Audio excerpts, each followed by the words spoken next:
Maharashtra today 24 news, सत्य परिस्थितीचा सविस्तर आढावा।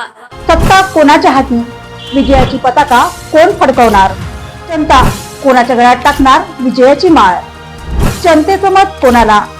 संपूर्ण महाराष्ट्रातील महानगरपालिकेतील संपूर्ण आढावा आपणासमोर पहा फक्त महाराष्ट्र टुडे मराठीवर।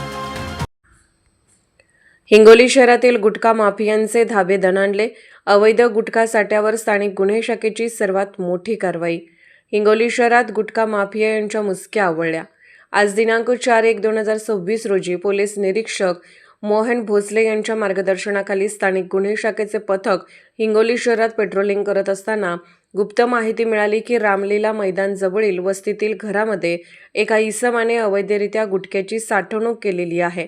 त्यावरून सदर ठिकाणी स्थानिक गुन्हे शाखेच्या पथकाने छापा मारला असता सदर ठिकाणी एक इसम शिवाजी सभागृहाच्या पाठीमागे रामलीला मैदानजवळ हिंगोली येथे शासनाने प्रतिबंधित केलेला गुटखा विक्री करत असल्याबाबत खात्री झाल्याने त्याची चौकशी केली असता त्याच्या ताब्यातून 23,980 रुपयांचा गुटखा जप्त करण्यात आला।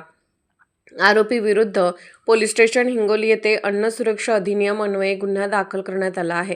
सदरची कार्यवाही स्थानिक गुन्हे शाखेचे पोलीस निरीक्षक मोहन भोसले यांच्या मार्गदर्शनाखाली सहाय्यक पोलीस निरीक्षक शिवसांब घेवारे, स्थानिक गुन्हे शाखेचे पोलीस उपनिरीक्षक दिलीप मोरे, पोलीस अंमलदार नितीन गोरे, धनंजय क्षीरसागर इंगोले, मेजर चालक अशोक धामणे, गणेश लेकुळे, मुजीब पठाण यांच्या पथकाने कार्यवाही केली। स्थानिक गुन्हे शाखेचे पोलीस सहाय्यक उपनिरीक्षक शिवसांब घेवारे यांना गोपनीय माहिती मिळताच वरिष्ठ अधिकाऱ्यांच्या सहाय्याने छापेमारी करून गुन्हेगारांच्या मुसक्या आवळल्या।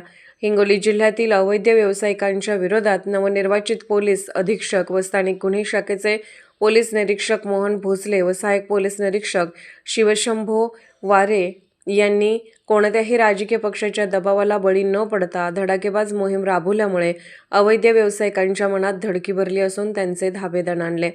महाराष्ट्र टुडे न्यूज मराठवाडा विभागीय प्रतिनिधी परशुराम जाधव, हिंगोली।